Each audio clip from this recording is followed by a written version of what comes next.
Hello friends, welcome to my channel. ఈరోజు నాటుకోడి పులుసు పల్లెటూరు స్టైల్లో ఎలా ఉంటుందో చెప్తానండి. మా అమ్మ వాళ్ళు రెడీ చేస్తున్నారు.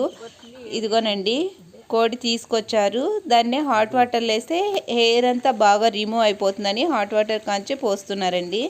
అది పీకే పని ఉండదని. ఇదిగోండి, మా ఇంటి దగ్గర పనివాడు అంతా క్లీన్ చేస్తున్నాడు. ఈజీగా ఓడిపోతుంది. ఇక్కడ మనం చికెన్ సెంటర్కి పోయినా కానీ వాడు హాట్ వాటర్లు వేసే కదండి తీస్తారు. సో అలా చేస్తున్నారు. హెయిర్ అంతా రిమూవ్ చేసేసిన తర్వాత మళ్ళీ బాగా ఫైర్ మీద చేసామంటే టేస్ట్ సూపర్గా ఉంటుందండి. అదే పల్లెటూరి స్పెషల్. చూడండి, అమ్మ ఫైర్ మీద పెట్టి బాగా దాన్ని కాలుస్తుంది.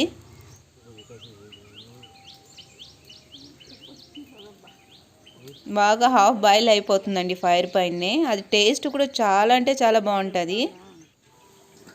అంతే అండి. తర్వాత కాల్చిన తర్వాత పసుపు వేసి దాన్ని క్లీన్ చేస్తారు. మా పనివాడి దీంట్లో చేయడంలో బాగా ఎక్స్పర్ట్ అయిపోయాడు. చూడండి, మొత్తము కట్ చేసి ఇస్తున్నాడు. పీసెస్ రెడీ అయిపోయింది. సపరేట్గా మెత్తంది, ఎముకలు అవన్నీ సపరేట్ చేసి ఇచ్చేసాడు. 10 మినిట్స్లోనే అంతా రెడీ చేసి ఇచ్చేసాడండి. అమ్మ దానికి మసాలా వేసుకుంటుంది. 5 టమాటాలు తీసుకొని ముక్కలుగా కట్ చేసి వేసుకునింది. 2 ఆనియన్స్ వేసుకునింది. అమ్మ ఎక్కువ మసాలా కూడా వేయదండి, కానీ టేస్ట్ మాత్రం అదిరిపోతుంది. అమ్మ చేసే స్పెషలే వేరు. అందుకే మీకు ఈ వీడియో షేర్ చేసుకుందామని చేస్తున్నాను. పచ్చిమిరపకాయలు ఒక 4 వేసుకునింది. నెక్స్ట్ అల్లము బాగానే వేసుండదండి. ఒక పెద్ద ముక్క తీసి వేసుండది. ఇంకా అంతటికి కావాలి కదా. 2 చెక్క వేసింది. లవంగాలు, తెల్లగడ్డలు కూడా కొద్దిగా ఎక్కువగానే వేసింది. మళ్ళీ మిరియాలు ఉంటుంది కదండి, ఒక 3 kgs వరకు ఉంటుంది. సో అందుకు అంత కావాలి కదా అనేసి కొంచెం ఎక్కువే మసాలా పెట్టింది. అంతే అండి. ముక్కల్లో 1 స్పూన్ వరకు పసుపు, 2 స్పూన్ల వరకు కారం పొడి వేసింది. కొంచెం స్పైసీగానే చేస్తుంది మమ్మీ. ధనియాల పొడి 2 స్పూన్స్ వేసింది. చాలా సింపుల్గా చేస్తుందండి. ఇలా చేస్తే ఆ టేస్ట్ రాదు నేను చేసినా కానీ మమ్మీ బాగా చేస్తుంది. అంతే, తగిన ఉప్పు వేసుకున్నాము. అమ్మ స్టోన్ రాళ్ళు ఉప్పే వాడుతుంది. అది కొద్దిగా రాళ్ళు ఉప్పు టేస్ట్కి తగినట్టుగా వేసుకుందాం. దాన్నంతా మిక్స్ చేసి కుక్కర్లో వేసేసుకుందామండి.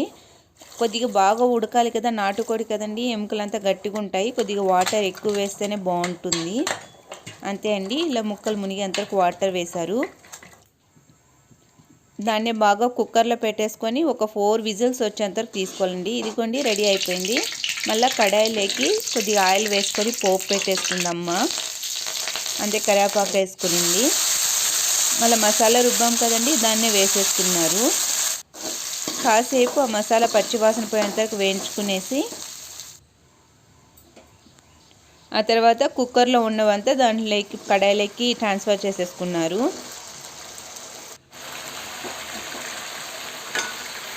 ఇదిగోండి, చేసేసుకున్నారు. అంతే అండి. ఇది కొద్దిగా పులుసు అంతా దగ్గర పడేంతవరకు కడాయిలో ఉడికిస్తుంది మమ్మీ.